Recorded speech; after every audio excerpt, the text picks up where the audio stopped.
Naam, uhali gani mtazamaji na mfuatiliaji wa Mbondei TV.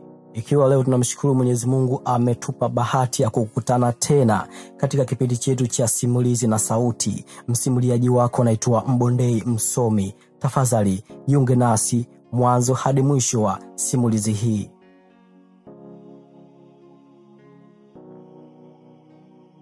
Miaka mingi imekatika toka kifo cha Idi Amin Dada. Watu wengi wamekuwa wakijiuliza Idi Amin kwa nini alikuwa na power katika serikali yake.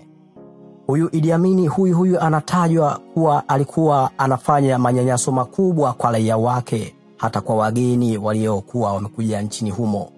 Lakini leo hii watu mbalimbali wamekuwa wakimkumbuka Idi Amin kwa ubaya wake, wengine kwa uzuri wake. Ungana nami kuanzia sasa hadi mwisho wa makala hii. Jina langu naitwa Mbondei Msomi. Mwaka 1925 ndipo alipozaliwa huyu Idi Amin Dada katika eneo la kaskazini magharibi mwa Uganda. Kabila lake huyu bwana alikuwa ni Kakwa. Yani haya ni makabila ambayo yanapatikana huko nchini Uganda. Huyu bwana hakuwa na elimu kubwa ya kutisha kama ilivyo kwa vijana wa sasa hivi ambao wengi wana graduate na kuvaa majoho. Huyu bwana alikuwa na elimu ndogo sana, hakuwa na elimu ya juu kwa maana ya higher education. Huyu bwana lakini baadaye alikuwa ni kinara mkubwa na alikuwa mwanajeshi aliyoaminika sana katika kazi za kijeshi. Idi Amin Dada aliingia katika kazi za kijeshi. Jeshi kipindi hicho lilikuwa jeshi la wakoloni ambalo lilikuwa likiitwa King's African Rifles. Hii ilikuwa ni mwaka 1946. Idi Amin aliendelea kupanda vyeo haraka kutokana na uhodari wake alioonyesha huko akiwa jeshini, na hii ni pale tu ambapo alikuwa yuko active sana kwenye masuala ya operation.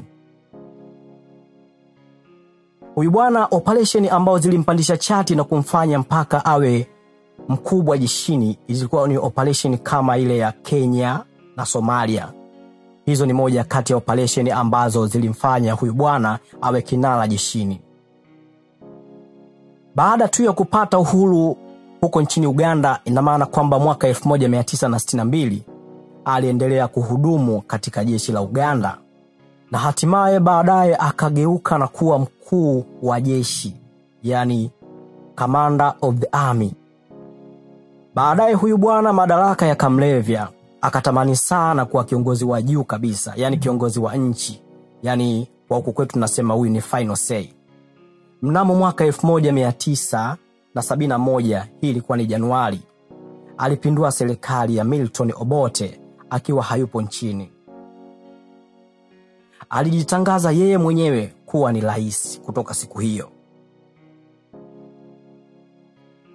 Utawala wake wa mwaka 1971 hadi mwaka 1979 aliendesha utawala wa hofu, ambapo maelfu ya watu waliuawa na wengine kufungwa na wengine kutoweka mbali kabisa ya nchi. Inakadiriwa kuwa kati ya watu 100,000 hadi 500,000 waliuawa. Mnamo mwaka 1972 aliwafukuza Wahindi wa Uganda zaidi ya 50,000. Ikawapa muda wa siku 90 kuondoka nchini na kuchukua mali zao zote, yani kuwataifisha. Idi Amin bwana alikuwa na mabavu sana katika kipindi hicho. Alijipatia majina ya kifahari kama Conqueror of the British Empire, na alijitangaza kuwa ni rais wa maisha yote ya Uganda.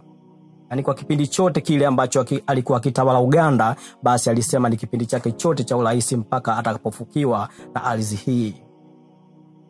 Na uhusiano wake wa nchi za magharibi ukaanza kuvurugika na akaamua kutimkia upande wa pili, yani nchi za Kiarabu. Kipindi hicho Libya ilikuwa chini ya Muammar Gaddafi na Libya ilikuwa chini ya nchi za Kisovieti.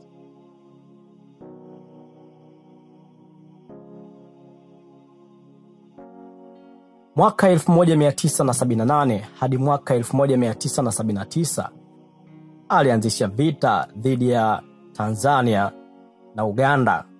Vita hii ilisababishwa na kuvamia mkoa wa Kagera. Jeshi la Tanzania likishirikiana na wanamgambo wa Uganda waliokimbia UNRF walimshinda na kuingia Kampala mnamo mwaka 1979.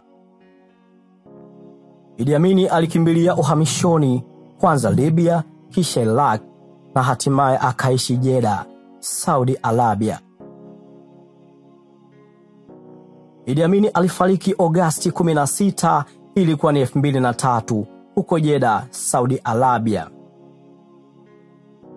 Wahenga wanasema kuwa marehemu hufa na chake, lakini leo hii Idi Amin anakumbukwa kwa mambo ambayo amekuwa akiyafanya katika taifa lake. Idi Amin anakumbukwa kwa ukatili, vitendo vya utawala wa kimla, uharibifu wa uchumi wa Uganda na mateso makubwa kwa raia wake. Wengine hasa kutoka kanda ya kaskazini waliona alikuwa mzalendo aliyejaribu kukomesha athari za ukoloni. Lakini historia kwa ujumla humhukumu kwa mabaya aliyoyatenda. Na hiyo ndiyo ilikuwa hekaya fupi ama kumbukizi inayomhusu Idi Amin Nduli Dada.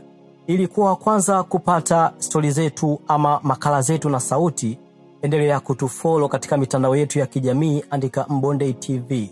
Ilikuwa kwanza kupata stori hizi. Usisahau kutusubscribe huku YouTube channel yetu inaitwa Mbondei TV. Asanteni.